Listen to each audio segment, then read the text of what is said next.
We begin in Anambra as the Independent National Electoral Commission prepares to conduct an off-cycle gubernatorial election in Anambra State on Saturday, November 8, 2025. The electorate have expressed readiness to participate in the exercise. For residents of Agwata local government area, it is all excitement ahead of the poll. News Central's Chinwe Ugele here brings us the details. Following the distribution of sensitive materials to the electoral officers across 21 local government areas of the state on Thursday, the Independent National Electoral Commission looks ready for the election. It will definitely have been set up assembly, and the people will vote, start voting at the time they're supposed to. Thank you, sir. We delivered it yesterday. So I think we did from the Sunday. Residents of Agwata local government area say they look forward to the election day.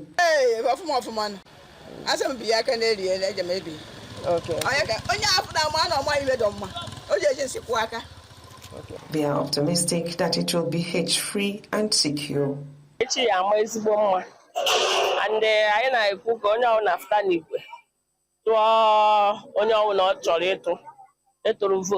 Probably will go day tomorrow. Tomorrow will go very well. Normally, tomorrow will go very well. From campaign they are doing, tomorrow will go normal. At the hometown of the incumbent governor and candidate of the All Progressives Grand Alliance, Chukwuma Soludo, nothing will stop the people from voting.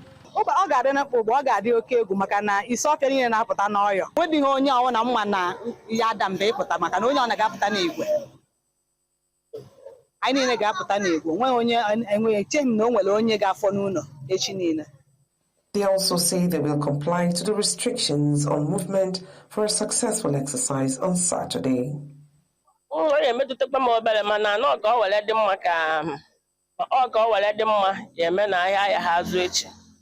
With few hours to the 2025 Anambra State gubernatorial election, all look set here in Isofia of Agwata local government area, especially with the peaceful atmosphere here in Isofia of Agwata local government area, where residents have expressed hope that the exercise will be free of rancor, with which the INEC can finally redeem its image. In Oka for News Central, Chinwe Ugele. Now, the Independent National Electoral Commission, INEC, has begun distributing sensitive and non-sensitive materials from the LGAs to the registration area centers for final deployment to the polling units across Anambra State ahead of Saturday governorship elections.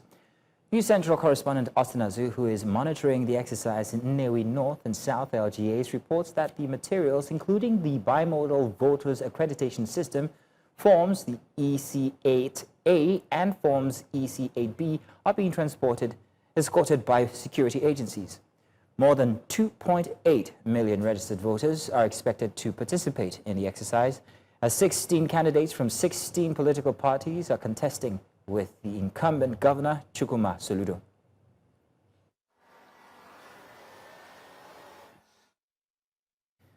Let's now join our correspondents who have been on the ground and well prepared to take on the coverage assignment in the Saturday polls are coming. Now, joining us, we have Austin, Victor, and also Chinwe, who will be joining us to, well, give us a situation report. Fellas, you're welcome, and Chinwe, welcome as well. Austin, I'm going to be starting with you. Let's talk about the election readiness. INEC says all materials and personnel are now in place for Saturday's elections. From what you've seen on ground, how ready is INEC really, both logistically and in terms of security coordination? Austin.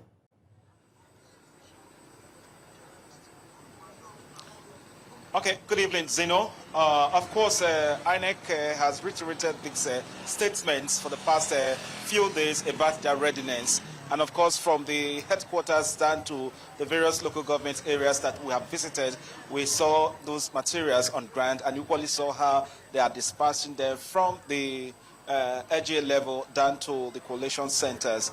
But nevertheless, when you talk about logistics, over the years we have experienced where we'll see a large, queue of vehicles outside waiting patiently for them to transport INEC staff and materials from the rack center to the polling unit. Oftentimes, it might be as a result of probably most of the drivers, oftentimes they protest over not payment of upfronts, and subsequently maybe based on the negotiating power, probably what they have negotiated before might be different from what will be given to them, on the field. So oftentimes we do experience this kind of delay in terms of logistics, but we anticipate that this kind of setback will not be experienced tomorrow.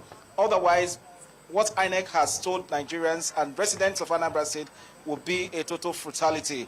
But what we have seen on ground, it shows that yes, INEC have dotted their I's and crossed their T's, just waiting for tomorrow to come for them to move to the polling units to go and do what they are expected to do. And residents across the state are quite anticipating as well for them to go to the poll tomorrow. Well, thank you, Austin. Chinwe, let me come to you, or rather, Victor, let me come to you next. Security concerns. Now, we know Anambra has battled sit-at-home orders and pockets of violence in recent times. How visible are security operatives ahead of the polls? And what's the general mood among voters or people that you have met? Are they confident enough to come out with the security situation? Victor.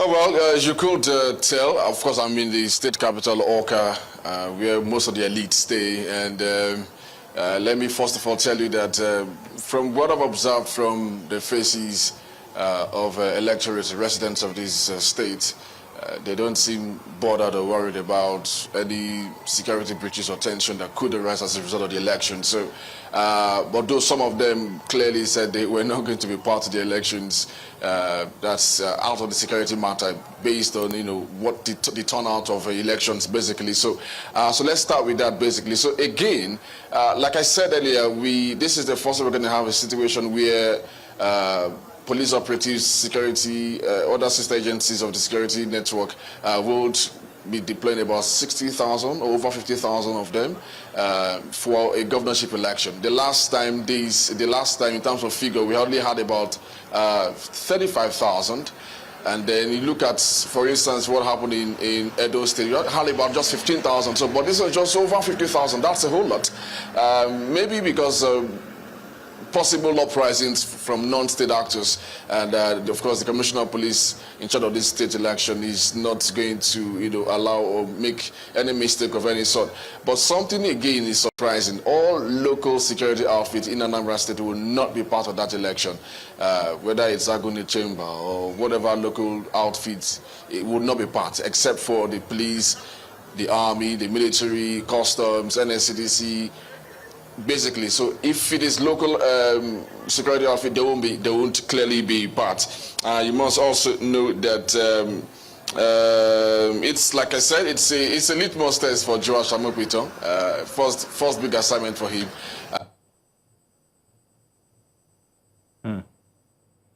Well, we might have lost Victor, but we will come back to him. Chinwe, it's your turn now. I apologize for leaving you till last. They did say ladies first, but I guess I'm leaving the best for last. Chinwe, sensitive materials now, they were reportedly moved under heavy escort today. Are there any reports of delays or protests or tampering in the distribution process across the 21 local government areas that you've heard? Oh, there's no such news, there's no such report. So far, everything has been taken care of by the electoral umpire, and the materials, the sensitive materials, like we did see at the local government INEC office here in Agwata, they are there intact, and there were ad hoc staff waiting to transport their own materials to their various units where they will be carrying out their assignments tomorrow. So basically, there has been no report of any disagreements or feeling of that the exercise is not transparent enough. So far, the sensitive materials are intact, and there has been no complaints whatsoever from opposition. Anyway, let's talk about zoning. This is your area. Zoning remains a very touchy subject in this area now. And I'm wondering how this has played in How has it shaped the tone of campaigns and voter alignment? Are people still voting along zonal lines, do you think? Well, Chinwe, please. Zoning is an issue that actually started with the political parties, and this time around, I think people have decided to, go beyond that line. They are looking at individuals right now. But then also, if the zoning favors any particular set of people, they are definitely going to toe that path. But whether we can do away with zoning, I do not think so, because there are still people who believe that if you do not zone, their community will never ever produce any governor because of probably the population of the area, or because they do not have the wherewithal to pursue their dreams. So zoning is something that it cannot jettison so easily in this part of the world. But then there are lots of people who wouldn't want to toe that path. They just want to look at the individuals and vote. Thank you, Chinwe. Austin, if you're still there, I'm sure you're still there. In past elections, the state has recorded very low voter turnout. We also heard Victor from before, who is in the state capital, and tells that, well, what his experience has been is that the elite are saying that they might not be part of this election. But from your conversations with locals, do you sense any shift in attitude this time? Are voters still largely indifferent, or are they committed?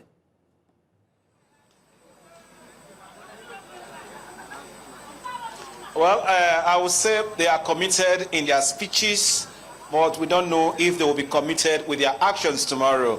Because from the time past, we have seen a lot of persons who pledged this that they will go to the poll tomorrow to go and cast their votes. And nevertheless, you keep seeing most of them, the lukewarm attitude, not coming out to come and vote anymore, because some of them have this obnoxious belief, and some of them still believe that their votes will not count. So based on that premises, most of them tend not to go to the poll. Then secondly, at the end, some of them actually wait for the negotiating power to get higher before they will go to the poll tomorrow. Don't forget, the horse trading is ongoing. The vote buying is ongoing at the moment. Behind the camera, you won't see many of them on the field. But nevertheless, some of them have started trading their votes already. How much are you going to pay me, the political agent, and vis-a-vis? So it's ongoing. And this is something that INEC has frowned against, and even observers are equally frowned against it. But most of those vote buying are not happening in the public domain, because from the observations most of them raised, seems that during the voting process, you see some people after thumbprinting, they will come with the ballots and they will just display it as if they are going to drop it inside the box. But these are some of the intricacies that most of them are using to show that yes, I'm voting, and someone somewhere is just monitoring the process, and the person will just take and send a message across to the payer to just accredit that particular person. So most of them, we don't know if what they have said will translate to their actions tomorrow. But particularly, a lady raised a concern that because of her previous experience during the voting process, that her vote was not counted. Probably the candidate she voted for did not secure the seat. Because of that, she have vowed not to go to the poll again to go and vote. And we have so many people like that who have made up their mind not to go to the poll tomorrow. All right, but we're expecting to see the numbers coming out to come and vote tomorrow, because indeed. Austin, I wish I could take more of these stories, but we are out of allotted time for this segment. But thank you very much, Austin. Thank you very much, Victor. And last but not the least, thank you very much, Chinwe, for joining us on Tonight. Coming up tonight, 3 decades after his execution, Ogoni Nation remembers Ken Saro-Wiwa and 8 others. This story and more when we return. You're watching Tonight on News Central. Reminder of our top stories tonight. All look set for off-cycle governorship election in Anambra State, where Governor Soludo locks horns with heavyweights contenders. And PDP faction announces Senator Mao Ohuabunwa as BOT chairman, further fueling leadership crisis in the main opposition party. And hundreds of flights cancelled as U.S. government shutdown leaves air traffic controllers unpaid since October 1. Now, we'll stay with politics. The faction of the People's Democratic Party has elected former lawmaker Mao Ohuabunwa as the chairman of the Board of Trustees of the party. The faction is led by the National Secretary of the party, Samuel Anyao, and loyal to the Minister of the Federal Capital Territory, Nyesom Wike. Ohuabunwa promised to unite the party, run the party by its constitution and the rule of law, and obey all existing court judgment on the party. Today, we've realized our mistakes and we are here to correct it. So I want to thank you, my colleagues, for electing us, for finding us worthy. And I want to assure you on behalf of the Secretary that this trust you have placed on us today will not be misplaced. The BOT reiterates its commitment to strengthening the internal democratic culture of our party, promoting transparency, inclusiveness, and institutional respect. The board affirms that only through adherence to the Constitution of our party, Constitution of the Federal Republic of Nigeria 1999 as amended, the electoral the INEC guidelines, and mutual respect, can the PDP continue to serve as the true custodian of Nigerian democratic ideals. Now to Ekiti State, where the primary election of the African Democratic Congress was marred by violence as suspected hoodlums invaded the collation center, disrupting the earlier peaceful process in selecting the party's candidate at the next governorship poll in the state. The incident occurred at a popular hotel in Ekiti, where election results from the 16 local government areas were being collated. The attackers reportedly stormed the venue, demanding the cancellation of results from some local government areas in the state. The invasion threw the entire area into chaos, forcing electoral officials and party agents to scamper for safety in fear of their lives. The election was concluded, but there were irregularities, so nobody has been announced as a winner. We are going through an internal process, and the party's position will be made known in due course. You know, we have a limited time. Monday is the last day to submit, so the party will do the needful. These people going to town to announce, they want to cause confusion. They know exactly what they are doing. So we want to tell the public to disregard that result. It is not the right result, and it has not been released to the right channel. An aspirant has emerged as the winner of the process. Is just doing so at his own risk. No candidate has emerged from the process. That is the truth. Violence in Ikewe. We are told that some thugs invaded the town, and the voting were disrupted. You know, they will not allow people to vote. So far what we have is inconclusive. So where that statement is coming from, I doubt the authenticity of it. I'm still here, and the party chairman is still here. So who released such statement? 3 decades after the execution of Ken Saro-Wiwa and 8 other Ogoni activists, campaigners say the pollution and neglect they fought against still persists in the Niger Delta. At a forum in Lagos to mark the anniversary, speakers renewed calls for cleanup and justice for oil-impacted communities. They say despite global shifts to renewable energy, the region remains trapped in cycles of environmental degradation and poverty. Environmental advocate Nimo Bassey said Saro-Wiwa's ideals remain relevant as oil exploration continues to take priority over restoration and community welfare. In honoring Ken Saro-Wiwa, I see him as an embodiment of the famous quote by Martin Luther King, who said that the arc of the moral universe is long, but it bends towards justice. And I think we need to, in seeing the work of Saro-Wiwa and others, I would slightly reformulate it. It does not bend towards justice by itself, but it has to be bent. It's an active act, and Saro-Wiwa is a hero of bending the world towards justice. You talk about violence. The biggest violence in Nigeria is environmental violence. You know, the guns may kill thousands, but the environment is killing millions. What is life expectancy in Nigeria? It's 56 for women, 53 for men. In the Niger Delta, it's 41 years. That is the greatest violence you can think about. That people are dying in their 20s. People are having women having menopause in 20s and 30s. This is violence. It's horrible violence. And so I believe that it will solve the environmental problems in Nigeria to a large extent. We have solved a lot of issues. Talking security matters now, the Federal High Court in Abuja on Friday fixed November 20 for the delivery of judgment in the terrorism case brought against the detained leader of the indigenous people of Biafra, Nnamdi Kanu. Justice James Omotosho announced the date while ruling on the matter after Kanu failed to open his defense, having exhausted the 6th day allotted to him by the court to present his case. The judge held that since Kanu failed to utilize the opportunity granted to him to conduct his defense, he could not claim to have been denied his constitutionally guaranteed right to a fair hearing.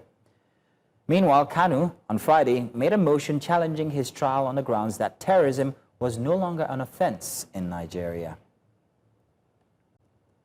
To other developments, President Bola Tinubu has reaffirmed his administration's commitment to promoting interfaith harmony and strengthening national unity.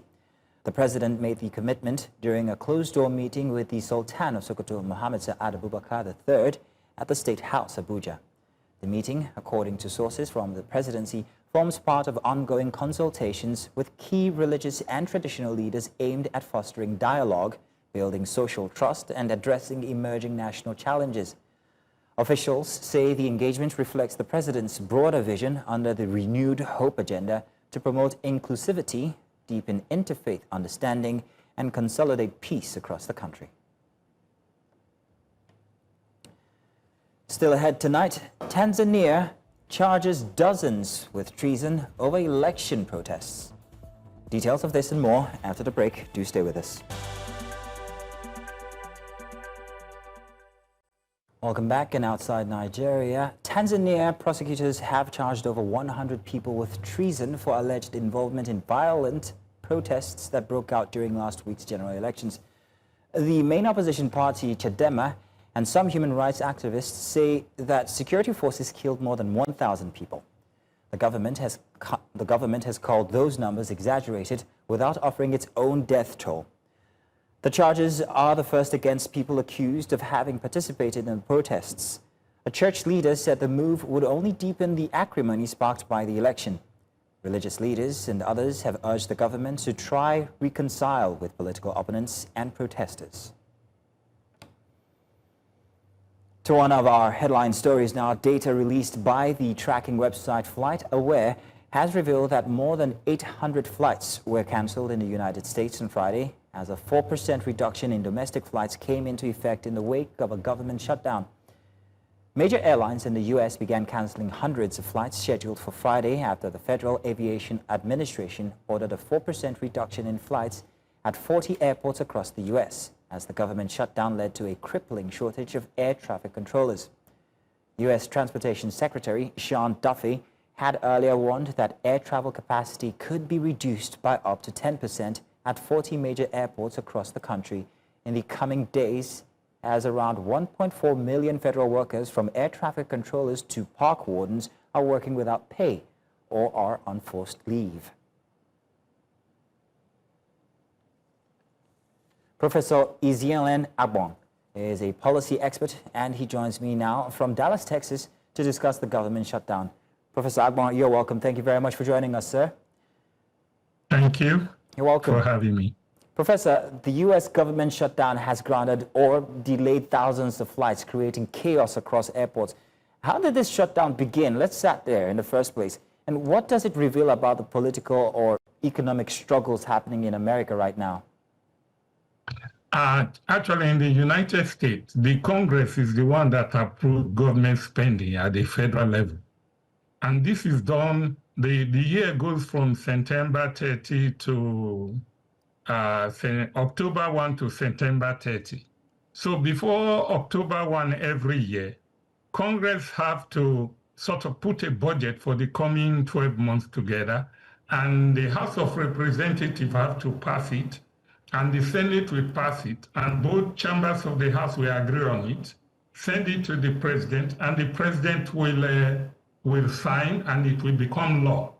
That is how spending is, that is how Congress utilizes its power to control spending in the United States. So every year, sometimes, both parties in the House, both the Democrats and the Republicans, we have a disagreement on how to fund certain aspects of the budget. And this disagreement may lead to a lack of consensus, and therefore a delay in the bill to be sent to the President. And at the end, September 30 or October 1, the government sort of runs out of money to pay federal workers.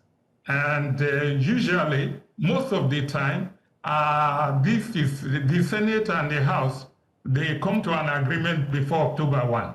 Sometimes they don't. The last time this happened was 2018, 2019, when there was a disagreement between the Democrats in the House and the Republicans over the funding of the wall by President Trump at the Mexican border. And this disagreement led to a shutdown of the government for 35 days. Professor. Now we are on day 38, so I guess the record has been broken. Professor, thank you for that little class there on how it works in America. We've seen this before, like you said, from when Trump was in the office from before. But this time we're seeing traffic controllers being hit. Essential services this time, they're being hit hard. And that's a rare thing to happen. So why are critical sectors like aviation feeling the heat this time? Usually during a shutdown, essential service workers continue working.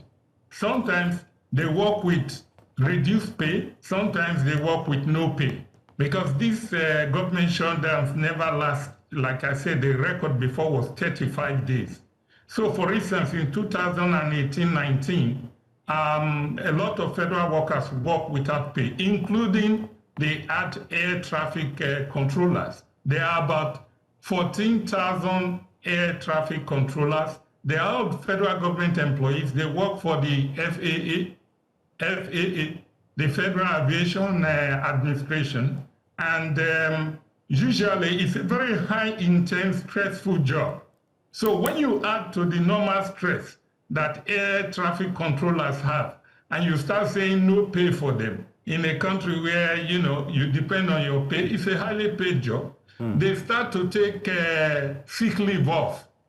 And therefore, when they start to take sick leave off, because they are working without pay, it becomes dangerous, and therefore flights start getting cancelled. In 2018-19, that's forced the government to come to a consensus. Now, Professor, that's exactly where I'm going next. I'm wondering, with these cancellations, many Nigerians and Africans depend on flights in and out of the U.S. for business, for study, for medical travel. So should Africans or African travelers be worried about disruptions or delays, and for how long could this go on? Well, I think usually, if you are traveling, it is best for you to check whether your flight has been cancelled or not. Because it might go to 10% reduction in flight. You're talking of 40 major airports, and these are mostly big airports, international connection, New York, Atlanta, Houston, Dallas, where international flights from Nigeria land. So it is best for Nigerian travelers to check whether their flights have been cancelled before they embark on the flight. At 10% reduction, a lot of domestic flights may be cancelled. So when you are checking on your flight, don't just check when you enter the US. You better check on the connecting flights too. You don't want to be stuck for days in some major airport in the United States. Well, hopefully, thanks for the warning, Professor. We come to an end. Well, thanks for the warning. Some economists have warned, however, that prolonged shutdowns could weaken confidence in America's global system. From your perspective, and very shortly, as an energy economist expert, could this shutdown ripple into other global sectors like oil, which Nigeria depends on? No, it will not. You lose about $15 billion a week for this kind of shutdown. And the $15 billion a week, they are really not, the energy sector is mostly in the private sector, and therefore we have little or no impact on it. But, you know, there's going to be losses. By the time they recover, the government comes back into play at the end of the shutdown. They may only recover about 10 billion per week out of the 15 billion per week that they lost. So there will be economic consequences, you know, but it will be, hopefully, it will maybe 0.5% or less than 0.5% reduction in the expected growth rate. But it will have little or no impact on the energy sector that's mainly in the private sector. Well, Professor, thank you very much for that economics class. I wish I could stay, but we have to go now. Thank you very much, sir.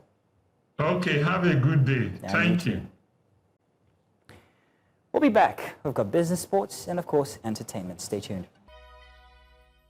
This segment is brought to you by MoneyPoint. Talking business now, Nigeria and Germany have signed a new joint declaration of intent on bilateral energy transition dialogue and cooperation to strengthen Nigeria's technical capacity for a sustainable energy future. The agreement endorsed during the working group on power, energy and climate in Germany marks a shift from dialogue to concrete technical collaboration. And the Minister of Power, Chief Adebayo Adelabu, hailed the deal as a game changer for Nigeria's energy architecture. Germany's BMZ is providing 9 million euros for the Nigeria Energy Support Program and 12 million euros for the new Energy Transition Challenge Fund. Both nations reaffirmed commitments to renewable energy, efficiency, private sector partnerships, and annual review meetings for 2026. We also tell you that the Central Bank of Nigeria has reaffirmed that the ongoing recapitalization of commercial banks is vital to achieving the federal government's $1 trillion economy vision by the year 2030. CBN Deputy Governor for Financial System Stability, Philip Ikeazo, speaking at the Association of Corporate Affairs Managers of Banks retreat in Abeokuta, described the exercise as a journey aimed at creating stronger, safer, and more inclusive banks. Represented by Ibrahim Hassan, he noted that well-capitalized banks would enhance competitiveness and economic resilience. Ikeazo expressed confidence that most banks will meet the new capital requirements by early 2026 through individual efforts or mergers. Well, market reports will come your way in a bit after the short timeout. Don't go away. Now we look at the stock markets. The all-share index closed at 149,524.81, down 0.33%, with market capitalization at 94.99 trillion naira. Now, looking at sectoral performance, we see that the banking sector fell 0.88% as major lenders like Guarantee Trust Holding Company Limited and Zenith Bank continue to face pressure and regulatory economic headwinds. Now, looking at insurance, we also recorded a decline of 2.15%, driven by weaker appetite in the segment and risk concerns for insurers. Oil and gas also dipped 0.25%, showing modest drag through less acute than other sectors. Consumer goods also down 0.47%, indicating that even defensively tilted stocks such as Nestle Nigeria PLC are not immune to market unease. Industrial goods also down 0.11%, remaining essentially flat, but then we see some sort of negative territory across board, and that's what we tracked for the stock markets as of today. Now, that's all on business news. I am Lekon Onobanjo. Ikoyi Club 1938 is set to host the Golden Jubilee edition of its prestigious Ikoyi Ladies Open Golf Championship, with players from across Africa, the United States, and Europe expected to participate. The competition will feature representatives from 11 countries, with a total of 23 international players and 150 golfers competing over 3 rounds for the top prize. The Open Tournament, which closed entry to lady golfers with handicaps between 0 and 28, will run from November 11th to the 14th of 2025 at the Ikoyi Club Golf Course. Notable participants include former champion Evelyn Oyome, Uganda's Gloria Mamuta, Nigeria's Alaba Olatunji, and veteran golfer Iyalode Tinubu, among others. At a press conference to create further awareness, Lady Captain Peggy Onwu expressed optimism about Nigeria's chances, noting that the event aims to promote inclusivity and elevate the profile of women's golf in the country. When we took up the reins of office this year, inclusivity, biodiversity, sustainability, were part of the core things that we focused on, because we realized that there's need to bring wholesomeness to the game of golf. And I'm sure that other sports, women in other sports, would also seek means of bringing wholesomeness to their own sport. So women bring a lot of skill. Women in sport bring a lot of care. For a game like golf, I think it is one game that women should seek to embrace and get into. Some people think you need to be wealthy or you need to have, you know, big pockets to be able to get in. But no, I said to someone earlier, the t-shirts we're wearing are made from fabric in Nigeria by a local tailor. The Confederation of African Football has confirmed that the 2025 CAF Awards will be held in Rabat, Morocco on November 19th, starting at 7 p.m. The ceremony will honor Africa's best footballers, coaches, clubs, and national teams. Nigeria is well represented, with Victor Osimhen, Stanley Nwabali, and Daniel Bameyi shortlisted for top men's awards. Osimhen, last year's African Player of the Year, is again in contention for the top prize. Nwabali of Chippa United is nominated for the Goalkeeper of the Year, while Bameyi of Primoge competes for Young Player of the Year. In the women's category, Rashidat Ajibade, Esther Okoronko, and Chiamaka Nnadozie are among nominees for top individual honors.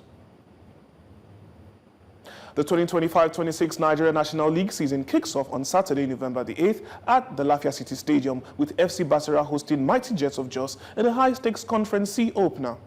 Governor Abdullahi Sule of Nasarawa State will serve as a special guest of honor and also perform the ceremonial kickoff to launch the new campaign. Also expected are NFF President Ibrahim Gusso, General Secretary Mohamed Sanusi, and NNL Chairman George Alwo, who appeared on News Central's In the Game Sports Show earlier today and spoke about new reforms to improve the league.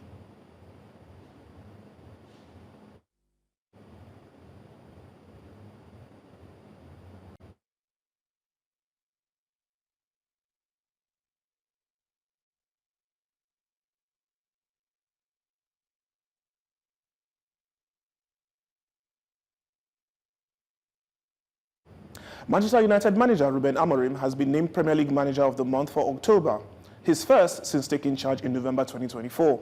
The Portuguese led United to 3 wins, including a landmark 2-1 victory at Liverpool, their first at Anfield since 2016, alongside triumphs over Sunderland and Brighton. The award marks the first time a United boss has won it since Erik ten Hag in November 2023. Amorim's impressive month helped ease early season pressure, with the team now 8th in the Premier League after drawing with Nottingham Forest on November 1st. Meanwhile, forward Brian Mbeumo claimed the Player of the Month award after contributing 3 goals and an assist in the club's 3 October wins. And that's all on Sports News tonight. Entertainment is next with Kate. I am Okweoluwa Adibari.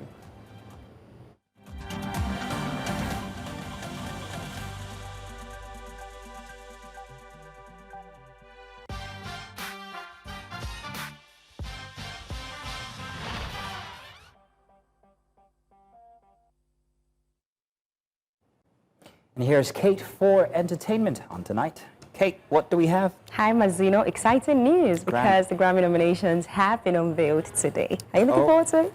I didn't know they still nominated. I thought it was still like Tanzanian politics. You just pick them. All right. Well, the 2026 Grammy nominations has been unveiled as the Recording Academy has unveiled the nominations for the awards that is set for February 1, 2026 at the Crypto.com Arena in Los Angeles. And Nigerian stars are making their mark on the global stage. Representing Africa, Ira Star, Davido, and Omale earned nominations in the Best African Music Performance category, while Burna Boy secured 2, including 1 for Best Global Music Album with No Sign of Weakness. Now, Kendrick Lamar leads with 9 nominations, including Album and Record of the Year for GNX and his hit Luther featuring Caesar, while Lady Gaga follows closely with 7 for her album Mayhem and single Abracadabra. Other big names like Bad Bunny, Justin Bieber, Sabrina Carpenter, and Tyler the Creator also made the list, setting the stage for a highly competitive Grammy year. Now, with Afrobeats now driving global music trends, Nigeria's growing Grammy presence proves the continent's influence is stronger than ever. So Mazino, again, do you think this maybe finally the year that Nigeria brings on multiple Grammy wins? Well, I hope so, but with the other names, I know none of them. Absolutely no one. Well, it's fine. Don't worry. I would keep you updated on all of that. Thank you. I hope you would like that. I would. Okay, nice. Well, that does it on entertainment news for tonight. My name is Kate Adeogun.